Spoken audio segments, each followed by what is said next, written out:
Heart beat और इसके control का टॉपिक है, लेकिन इसमें बेसिकली हम देखेंगे कि हार्ट के अंदर कैसे उसकी कार्डियक साइकिल परफॉर्म होती है। तो कार्डियक साइकिल के अंदर हो क्या रहा होता है, हार्ट अल्टरनेटली कॉन्ट्रैक्ट और क्या कर रहा होता है, रिलैक्स। और अल्टरनेट कॉन्ट्रैक्शन का मकसद है हार्ट जिस वक्त कॉन्ट्रैक्ट होगा रिलैक्स नहीं होगा, जिस वक्त रिलैक्स होगा तो उसका कॉन्ट्रैक्शन नहीं होगा। लेकिन पूरे का पूरा हार्ट एक ही टाइम पर नहीं कॉन्ट्रैक्ट और रिलैक्स होता। हार्ट के अंदर मुख्तलिफ चैम्बर्स हैं। पहले एट्रिया कॉन्ट्रैक्ट होता है, देन वेंट्रिकल कॉन्ट्रैक्ट होता है। फिर जब एट्रिया कॉन्ट्रैक्ट होता है तो वेंट्रिकल रिलैक्स होता है, और जब वेंट्रिकल कॉन्ट्रैक्ट होता है तो एट्रिया रिलैक्स रहता है। एक वर्ड है जिसको हम कहते हैं सिस्टोल, जिसका मकसद क्या होता है, कॉन्ट्रैक्शन। तो अगर मैं कह रहा हूँ एट्रियल कॉन्ट्रैक्शन तो एट्रियल सिस्टोल, वेंट्रिकुलर कॉन्ट्रैक्शन तो वेंट्रिकुलर सिस्टोल, और दूसरा वर्ड होता है डायस्टोल। मैं कह रहा हूँ एट्रियल कॉन्ट्रैक्शन तो एट्रियल सिस्टोल, एट्रियल रिलैक्सेशन तो एट्रियल डायस्टोल, वेंट्रिकुलर कॉन्ट्रैक्शन तो वेंट्रिकुलर सिस्टोल, वेंट्रिकुलर रिलैक्सेशन तो डायस्टोल, वेंट्रिकुलर डायस्टोल। समझ आ गई बात। इट मीन्स के contraction stands for the contraction stands for the term systole, CS से याद रखो ना, the term systole is used for contraction, the term diastole is used for relaxation, DR और CS सही है। the term contraction is used for the systole। ठीक हो गई बात। अब अगर हम बोल रहे हैं एट्रियल सिस्टोल तो CS बताया था, एट्रियल कॉन्ट्रैक्शन का, एट्रियल सिस्टोल का मकसद है एट्रियल कॉन्ट्रैक्शन। एट्रियल कॉन्ट्रैक्ट होगा तो ब्लड एट्रियल से निकल कर कहाँ आएगा, वेंट्रिकल में। जब वेंट्रिकल में आएगा तो गेट्स को क्या होना चाहिए, रास्ते को क्या होना चाहिए, खुला होना चाहिए। तो बाइकस्पिड ट्राइकस्पिड वेल्व क्या होंगे, ओपन।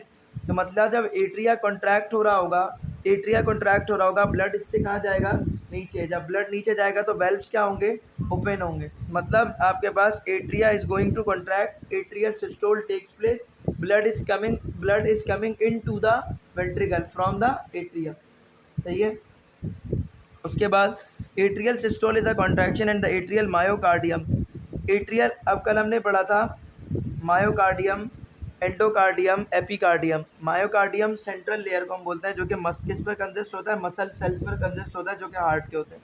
तो muscle cell of heart is going to contract, तो मैं कह सकता हूँ कि आपके पास myocardium is going to contract. लेकिन एट्रिया की कॉन्ट्रैक्शन की बात कर रहा हूँ तो एट्रिया वाले मसल कॉन्ट्रैक्ट होंगे, मतलब atrial myocardium. So if the atrial myocardium is going to contract, it means the atria is going to contract. Atria is going to contract, blood is pushes out from here। ठीक है, मतलब atrial systole। ठीक है। Atrial diastole is the relaxation of atrial myocardium. Ventricular systole is the contraction of ventricular myocardium, and ventricular diastole is the relaxation of ventricular myocardium. When a word systole and diastole are used without the reference of a specific chamber, they mean ventricular systole or diastole। एक चीज़ याद रखो कि अगर आपके पास जो है ना word अगर नहीं मेंशन कर रहा है कि ये एट्रियल सिस्टोल की बात कर रहा है या वेंट्रिकुलर सिस्टोल की बात कर रहा है या एट्रियल डायस्टोल की बात कर रहा है, वेंट्रिकुलर डायस्टोल की, सिर्फ वर्ड यूज़ किया है, heart is going to systole and heart is going to diastole. तो heart is going to systole का मकसद है वेंट्रिकल सिस्टोल हो रहा है, और heart is going to diastole का मकसद क्या है, वेंट्रिकल डायस्टोल हो रहा है। यहाँ तक बात क्लियर हो गई। देन उसके बाद सिस्टोल इन एट्रियल डायस्टोल, अब एट्रिया के डायस्टोल की बात कर रहे हैं, मतलब एट्रिया रिलैक्स है। DR बोला था, एट्रिया क्या है, रिलैक्स है। जब एट्रिया रिलैक्स होगा तो blood इंटर्स into the right atrium from the body through the vena cava. अभी हमने पढ़ा था ब्लड कहाँ पर एंटर होता है, एट्रियम में। कहाँ से एंटर होता है, फ्रॉम द सुपीरियर और द इन्फीरियर वेना केवा से। सही है। और कहाँ से ब्लड एंटर होता है, कॉर्नरी साइनस से एंटर होता है। और दूसरे वाले में कहाँ से आता है ब्लड,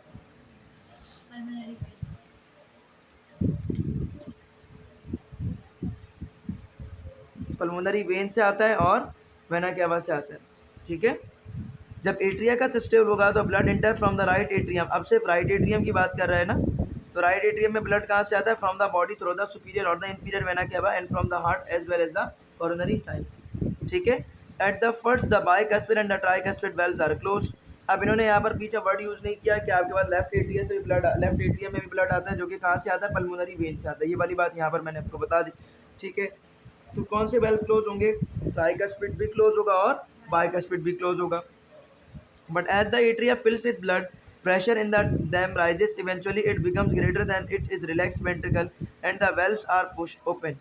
अब होगा क्या आपके पास, as the atria fills with blood, atrium क्या हो चुका है, रिलैक्स था, ब्लड भर रहा था, ब्लड भर चुका है, ब्लड फिल हो चुका है। किसमें फिल हो चुका है, एट्रिया में। कभी भी ब्लड की फिलिंग होगी वो कभी भी कॉन्ट्रैक्शन पीरियड में नहीं होती, हमेशा रिलैक्सेशन पीरियड में होती है। तो एट्रिया आपके पास क्या था, डायस्टोलिक था, एट्रिया में डायस्टोल था, एट्रिया रिलैक्स स्टेट में था, तो एट्रिया में ब्लड भर गया। अब एट्रिया फिलअप हो गया, उसमें प्रेशर रेज होगा, प्रेशर रेज होगा ना भाई, कोई चीज़ भर जाएगी तो बलून में पानी भरो उसका प्रेशर बढ़ जाता है, तो ब्लड वहाँ से निकल कर जाएगा आगे। जैसे ही वहाँ पर मैं पिन मारता हूँ वो पानी वहाँ से निकल जाता है। तो जो वेल्व है जैसे ही वो ओपन होंगे तो वो आपके पास वहाँ से इट मीन्स कि वो गुब्बारा खुल गया, तो वहाँ से ब्लड क्या हो जाएगा, निकल कर बाहर आ जाएगा। कहाँ आ जाएगा, वेंट्रिकल में आ जाएगा। But as the atria fills with blood, pressure in them rises, eventually it becomes greater than in the relaxed ventricle and the valves are pushed open। ठीक है, और ये फिर क्या होगा, यहाँ पर देखो नीचे से वेंट्रिकल क्या है, रिलैक्स फॉर्म में, ऊपर से एट्रिया क्या है आपके पास अभी रिलैक्स फॉर्म। वेंट्रिकल कॉन्ट्रैक्ट हो गया, उससे ब्लड निकल के चलेगी, उसकी कहानी को छोड़ो, एट्रिया को सिर्फ देख रहे हैं। एट्रिया रिलैक्स था, एट्रिया में ब्लड फिल हुआ, इसका प्रेशर बढ़ गया। जैसे ही इसका प्रेशर बढ़ जाएगा नीचे पड़े हुए वेल्व्स क्या हो जाएंगे, कौन से वेल्व खुलेंगे, बाइकस्पिड और ट्राइकस्पिड। जैसे ही वेल्व खुलेंगे तो एट्रिया क्या होगा, कॉन्ट्रैक्ट होगा। एट्रिया कॉन्ट्रैक्ट बेसिकली जब होता है तभी वेल्व्स क्लोज होते हैं, मतलब ये पुश होगा तो ये वेल्व क्लोज होगा। ये नॉर्मल भर रहा था, अब ये पुश हो रहा है तो ब्लड पीछे तो जा नहीं सकता, ब्लड को आगे ही निकल सकता क्योंकि पीछे वेल्व्स लगे हुए, ब्लड पीछे नहीं जा सकता। कहाँ आएगा ब्लड, आगे। जब आगे जाएगा ये पुश होगा, ब्लड को आगे ही जाना है, पीछे जा नहीं सकता। पुश हो रहा है ब्लड तो निकलेगा, ऊपर नहीं जा सकता, कहाँ जाएगा, नीचे। नीचे जाएगा तो नीचे वाला रास्ता आसानी से खुल सकता है, तो कौन से वेल्व्स खुल जाएंगे, बाइकस्पिड और ट्राइकस्पिड वेल्व्स खुल जाएंगे। फिल हो गया बैलून, फाड़ दो, कहाँ जाएगा पानी, बाहर निकलेगा ना। तो एट्रिया फिल हो गया है, अब एट्रिया अगर खुल जाएगा तो ब्लड कहाँ जाएगा, एट्रिया खुल जाएगा तो कहाँ जाएगा ब्लड। तो यही तो कह रहा हूँ, इतने जल्दी आ गया। Eventually it becomes greater than in the relaxed ventricle and the valves are pushed open in the atrial systole। atrial systole हो रहा है, CS contraction हो रही है।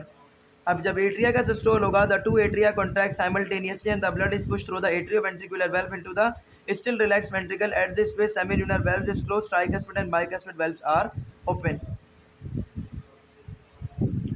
अब इसको भरना है ना, इस वाले पोर्शन को, तो अगर आगे का रास्ता खुला छोड़ दूंगा तो ब्लड भरेगा थोड़ी, वो तो आगे निकल जाएगा। तो ये वाला पोर्शन भरना है, ये वाला पोर्शन भरना है, तो आगे वाले वेल्व्स क्या होने चाहिए, क्लोज, मतलब सेमिल्यूनर वेल्व्स क्या होंगे, क्लोज।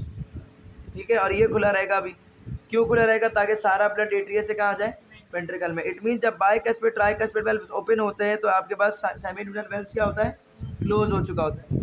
यहाँ तक बात क्लियर। अब ये फिल हो रहा है, फिल हो रहा है, फिल हो रहा है, जब फिल हो जाएगा तो इसका प्रेशर क्या हो जाएगा, बढ़ जाएगा। जब इसका प्रेशर इंक्रीज होगा तो ब्लड आगे जाएगा, ब्लड आगे जाएगा तो ये वाले वेल्व्स क्या हो जाएंगे, ओपन। ये वाला वेल्व भी क्या हो जाएगा, ओपन। जब ये वाला वेल्व ओपन होगा और ब्लड अच्छा खासा इसमें आगे की तरफ बढ़ेगा तो ब्लड अब वापस आने की कोशिश करेगा। जब ब्लड वापस आने की कोशिश करेगा तो पीछे ना जाए, इसके लिए ये बाइकस्पिड और ट्राइकस्पिड वेल्व्स क्या हो जाएंगे, क्लोज हो चुके होंगे। अब समझ आ गई बात। अब देखो आगे यही चीज़ लिखेंगे।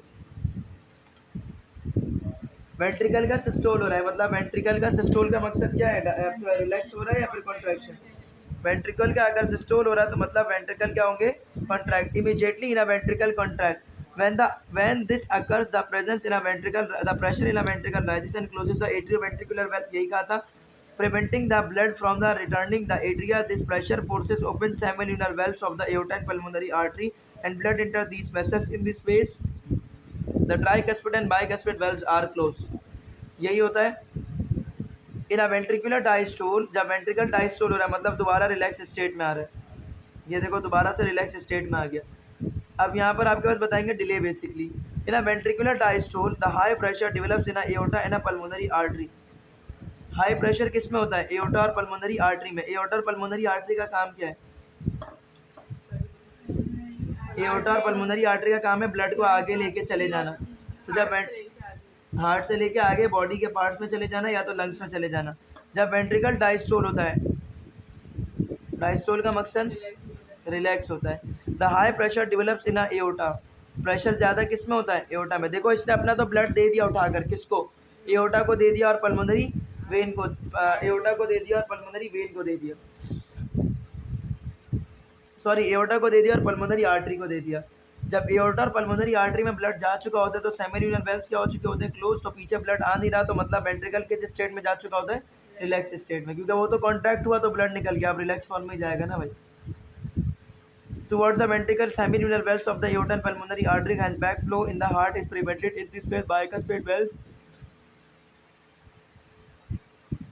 जब वेंट्रिकल सिस्टोल में आया है, वेंट्रिकल, तो आपके पास ब्लड यहाँ से क्या हुआ, निकल कर आगे चला गया. अब वेंट्रिकल क्या हो चुका है, डायस्टोल. तो जब वेंट्रिकल डायस्टोल होगा तो एट्रिया क्या होना चाहिए, कॉन्ट्रैक्ट, मतलब एट्रिया सिस्टोल हो. समझ आई बात. मतलब जब वेंट्रिकल कॉन्ट्रैक्ट हो रहा था, अपने ब्लड को खाली कर रहा था, अपने आप को कॉन्ट्रैक्ट कर रहा था, तो एट्रिया के जो स्टेट में था, रिलैक्स स्टेट में, ब्लड उसने भर लिया है. अब जैसे ही आपके पास वेंट्रिकल अभी काम करके अपने आप को रिलैक्स करने की कोशिश ही कर रहा था, मतलब रिलैक्स कर रहा था, उसी वक्त ऊपर से फ़ौरन से ब्लड नीचे आ जाएगा. सही है.